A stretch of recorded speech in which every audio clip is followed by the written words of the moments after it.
Welcome to an episode of How to Sharpen Your Knife. Today we're going to learn to sharpen this Western style chef knife, and we're going to do so using an ALTSTONE FUKAMI whetstone. We're going to do that today using this 1000 grit whetstone. But before we get started, I wanted to go over a few of the things that you're going to need. You'll need some form of water, whether it be like this. If you don't have this kind of setup, most people use a bowl. I'll set this aside and show you. The package that your ALTSTONE FUKAMI comes with will contain one of these. This is a place to set your stone. It has a non-slip surface so that whenever you take your stone and you place it on it and you're ready to sharpen, you have a nice surface that doesn't move on you, which is very important whenever you're sharpening a knife. The instructions included with the ALTSTONE FUKAMI, they give you a very basic understanding of how to use it. You have to let these stones soak in water. The time that it recommends here is approximately 10 minutes.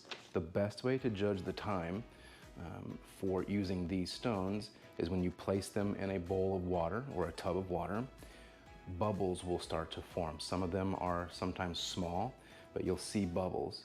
Once the bubbles stop, then it's time to pull the stone out of the water and start using it. I wouldn't exceed 10 minutes because 10 minutes would be plenty even if it still is bubbling to a little degree, but just look for the bubbles to stop mostly. One of the other things we'll go through here, it says that you have to check for a burr, and there's various other things that give you like angles and things to hold, but I'll go over all that with you in a demonstration today. So make certain, first of all, that you have your knife that needs sharpening. One of the things you're going to want to do is inspect this knife. If you have a knife that has significant damage that you can visually see, such as like chips or nicks in the edge, we need to take a different approach. This is a basic how to sharpen. This assumes that the knife is already in usable condition. So without further ado, I'll go ahead and show you this, the setup that I'll be using, which is a Carlisle 4-inch tub that holds water. And I have what's called a sink bridge. But most of you, if this is your first time, probably won't have this. But just know that these instructions will translate to just using the stand provided with your ALTSTONE FUKAMI and the stone itself. So what I'm going to do is I'm going to take the stone, I'm going to let it soak in some water, and then we're going to come back and we're going to start the process, and I'll go over all the steps with you. Thank you, and I'll see you shortly. All right, guys. Welcome back to the part now. The stone has been soaking in the water there for about 10 minutes. I've got my ALTSTONE non-slip surface here that's included with the FUKAMI. We're going to use that here. We're going to go ahead and pull the stone out of the water. We're going to get it ready to use here, but I want to go over a few things real quick. One of which is how to hold the actual knife itself. So what you want to do is you need to take your hands, and what you want to put is your first index finger on the spine and your thumb on the heel, and then wrap your hands around the actual handle. You'll find the most comfortable way to do this, but this will give you ultimate control and allow you to lock your wrist, which is very important. I'm going to put up a quick video in a second here in the corner to show you how to find the angle, but the best way to find your angle while sharpening is to set your knife on the stone, and you're going to raise it until this little shadow underneath the edge here disappears, and you'll see where the actual most extreme point of the edge meets the stone, and it looks like it's like perfectly even with it, and that whole shadow under there is gone. The angle is going to roughly, depending on your knife and depending on the grind used, be anywhere between 15 and 20 degrees or so. You don't have to have an exact science as far as whether it's 15 or 17.6 degrees or whatever. What's more important is consistency of holding that angle and meeting the factory edge, which this will help you achieve that, okay? Whenever you are sharpening your knife, You don't want to have it in a horizontal pattern. You don't want to have it like this. This will be difficult, right? At about a 45-ish degree angle, so maybe pointing at 4 or 5 o'clock.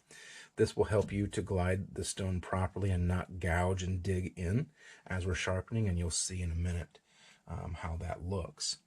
So with that up there showing you that close-up, we're going to go ahead and proceed. Make sure that you keep the surface of the stone wet and water on it. It's just, you don't have to like drown it. I just like to take a little bit and just kind of sprinkle it on there so that there is water standing on the surface. You can use a spray bottle or one of these squirt bottles like this if you want. That's totally up to you, whichever way is most comfortable for you. Okay, all right, so we're going to go ahead, we're going to get our grip, we're going to put this knife on the stone, and what we're going to do is find our angle. And once we find where that little shadow disappears, and we're holding our knife with a stable grip here, locking our wrist so that we don't move it, we're going to start with light pressure. So what I mean by light pressure is you're going to take your opposite hand that's not holding the knife, okay, and you're going to place it right around this area. So you don't want to be on the edge. You also don't want to be up here because you're going to fight yourself pushing down, but kind of a little above the edge area, okay? Now, this is going to do a couple things. Number one, we're not going to try and press through the stone, but we're going to add light pressure. So if you set your hand on it and then give just a little bit more pressure, not much, okay? Then what this is going to do is also help guide your angle, but it's also going to give you some pressure against the stone so that the stone cuts the metal, which is our ultimate goal here. That's what we're doing. So with that, what we're going to do is a series of 10 strokes. I like to work in sections. This will be the first section. As you can see here, the heel of the knife is touching there, and it's over here. So that's called a section. Now if we take and we just gently press, now we got our pressure, light pressure, but once we reach the top, we're going to let go of that pressure, but not let go of the knife. We're just going to release the pressure, right? So we're just kind of guiding now, and we'll gently drag the knife back. And we'll do that again, and then let go. Again, and let go. Again, let go. We do that 10 times.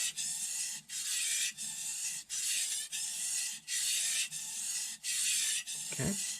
As you can see, there's like metal on the actual stone itself. That's good. That's what we're trying to do. Now we'll gently bring it back. So what we'll do now is we'll move to the next section, right? So we were on this section. So now we just make the knife like this, put our fingers back on, and do the same thing. Another count to 10. And you don't have to exactly do 10, right? You can do 7, 11, whatever. It's not going to be the end of the world if you lose count. It's just to try and keep consistency for more. It's better results if it's consistent, right? So then we move to the next section, which is before the curve, and it's important. We'll talk about the curve in a minute. So again, pressure as we're going away and letting go of the pressure as we're coming back. Okay. We got plenty of water, but I like to just dribble a little bit more occasionally just to ensure that the stone is lubricated, right? The water also helps to take these metal particles away from the stone instead of digging them into it, and it can be wiped off just by doing like that, right? So now that we're at the tip area, right? This knife, as you can see, it isn't straight from here to the tip, it curves. So whenever you're up to this point, the best thing to do that I've discovered is take the knife and you just kind of lift, keeping your same angle, but as you can see, it rocks, right? Because if we went straight like this and continue to try and sharpen the tip, there's room back here, okay? So just kind of rock it a little bit so the tip is touching. You're maintaining your angle. That's got the shadow disappearing for the edge, and you just continue. You're going to kind of hold it up a little bit with your hand that's around the handle, and it's going to be a little weird and awkward at first, but you'll get used to it, okay? So now what we'll do is we're sharpening this back side because it's what was against the stone. On the opposite side, you're going to form what's called a burr. A burr is the metal that you're shaving back here, folding around onto this side, okay? So that's actually ground metal that you're essentially removing from this edge, but it's not broken off, okay? So if you take your fingers, and I like to glide them down, and you can feel like a ridge. It just feels like a rough little ledge on the edge of the knife, right? So we do have a burr, and that's good. That's what we're shooting for. Now, what we need to do is a few more passes, because just once you're not really done. Could you technically have a sharp knife at that point? Yeah, you can. But we want to make certain that it is even and consistent. So with it being even and consistent, you'll have a better edge, right? So we're going to do it the exact same process all over again. And I'm going to go a little faster, but you need to, as a beginner, just to make certain that you go slow and steady. That's more important at first. Once you build muscle memory, you'll be able to go fast. I tried to go fast in my first attempts a long time ago. It did not end well. So here we go.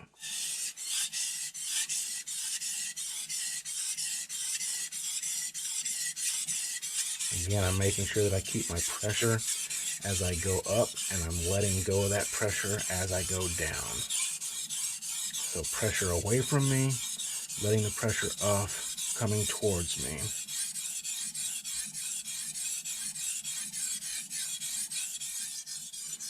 Like I said, go slow, because right now it's not about being fast. It's about learning to actually sharpen. Okay, so I'm going to feel this burr again. And it will feel more significant as you go on lower grit stones, which means you're grinding away more metal.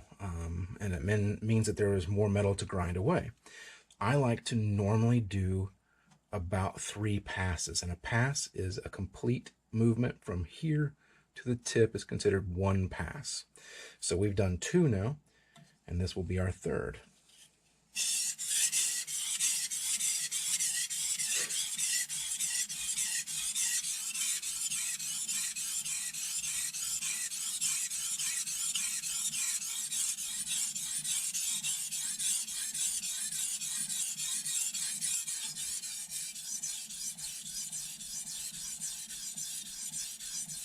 Okay, and always again making sure that you lock the wrist that is holding the knife, because if you're moving all around, you will not get consistent results, and it will actually probably dull your knife more than it would sharpen it. So we'll feel for that burr one more time, and as I can feel, it is very consistent from the very tip to the heel of the knife. That means we're ready to move to the next side. So what I like to do is I like to just go ahead and swap hands. Do the exact same thing you did with your other hand. We'll hold it the same way. We'll add a little water. And we'll do the exact same thing over again. The only difference is you're holding it with your other hand. For me, it was always tricky to do it this way, because I'm not left-handed. But with some practice and going slow, you'll get it without any issues in just a couple of weeks of practice. So here we go, same thing. Going slow.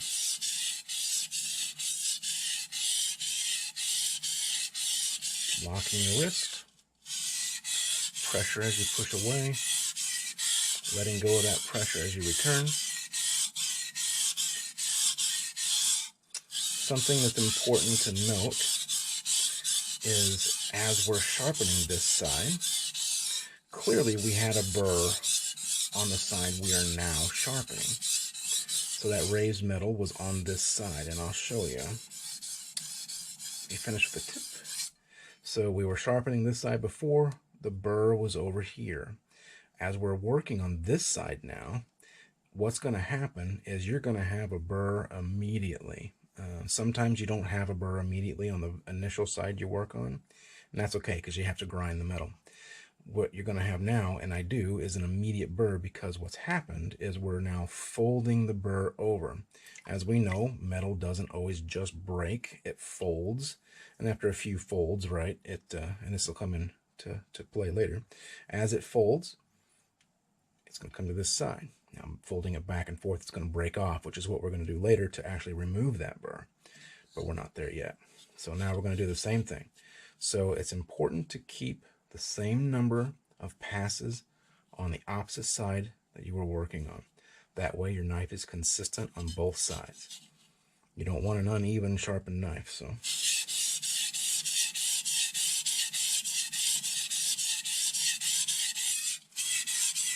going to go a little faster here.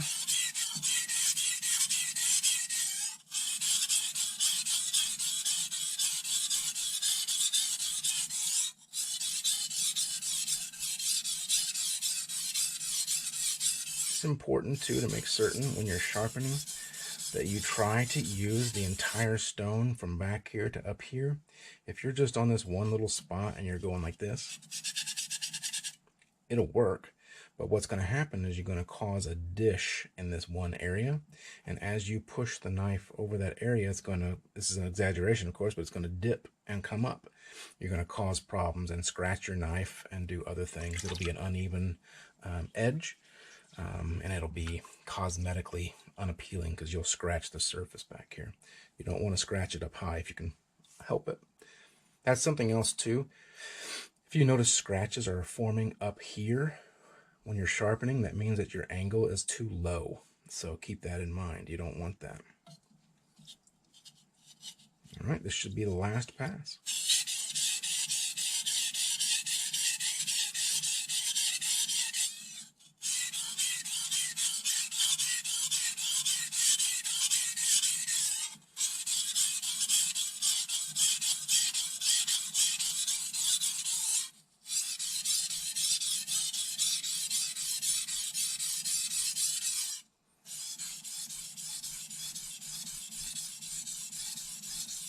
Okay, I'm going to feel for the burr again, and we do. We have a burr through the whole thing. All right, now I'm going to rinse off the knife a little bit. I'm going to rinse off the stone some. We're going to do now, it's called burr minimization. Okay, let me do this. I'm going to actually take this to a towel real quick. I'm going to wipe it off. Okay, so as we are sharpening, as I said, we're forming a burr. Right now the burr is on this side because we just finished on this side. So to remove the burr, it's very similar to sharpening, but it's obviously different. So what we got to do is we're going to take the knife, we're going to use the same angles that we have been using. Okay, so we're going to find that angle again. And we're going to use very gentle pressure, less than the pressure that we were using, okay? And you're going to drag the knife towards you. It's called an edge leading stroke. Whenever you're doing the pressure, like when you're sharpening normally and it's going away from you, it's edge trailing. This is edge leading. So very gently, we're going to drag the knife down the stone towards us with our hands guiding it very lightly with this pressure here. And we're going to drag it across the whole stone, you'll see. And what we're going to do is switch each time. We're going to switch this side and then to this side. Okay, we're going to do 5 passes. It's going to be a little different for passes here because a complete pass will be like this. Watch. Again, gently. And you'll notice I kind of curved up. That's to match the curve of the tip, right? So as I came down, I just kind of curved up. So we're going to do the same thing. Starting here, find that angle. Should be about like that because you'll see the shadow disappear. And keep your fingers rested here gently and push forward and drag at the same time. You'll see this hand moving as the knife moves. That's just to kind of keep it in position, because if I didn't, it's possible that I'll be waving and flipping around and stuff. So we swap again. So that was this way and this way is 1. So here's 2. What we're doing is we're folding that burr back and forth, back and forth. We're weakening it. I always start with 5, and that's because that's usually enough. You'll find a knife sometimes that's going to take more, and that's okay. If you need to do 10, do 10. If you need to do 15, do 15. But what you're trying to do is just get the burr to be removed. You can also use a leather strop or something to that effect. In this case, I'm not using a strop. I'm showing you how to do this on the stone. All right, so what I'm going to do now is I'm going to check it, okay? So we'll feel. I still feel a little bit of a burr, but it's not bad. We're going to put some more water on here. If that happens and you still don't have a burr removed, you can increase your angle just slightly. So if this was our angle, I just go a little bit more, not much. And we just continue. We'll do an extra 2 at this angle, and then we'll check.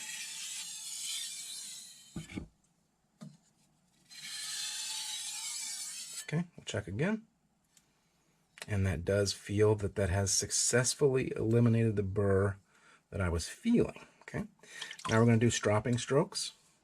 So this will be edge trailing. It'll be the full length and the opposite way, away from us. Okay, so we'll find our angle and gently pressure, just like that.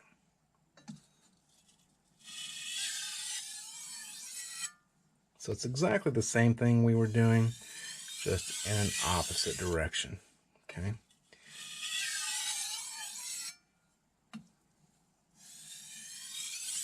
I would usually do this 5 times as well, but again, if you need to do it more, do it more. I would recommend that you buy a strop, but you don't have to, not at first. A strop will definitely help you achieve better results, but you can do this just on a stone, as I'll show you here.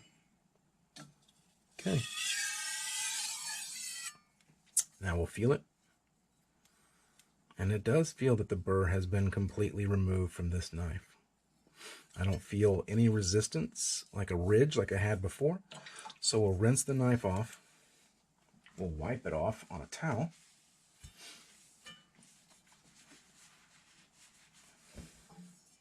So the best thing to do now, right, if you want to see after your knife has been deburred and you have wiped the knife off with water, is find like a magazine piece of paper or some copy paper from the printer.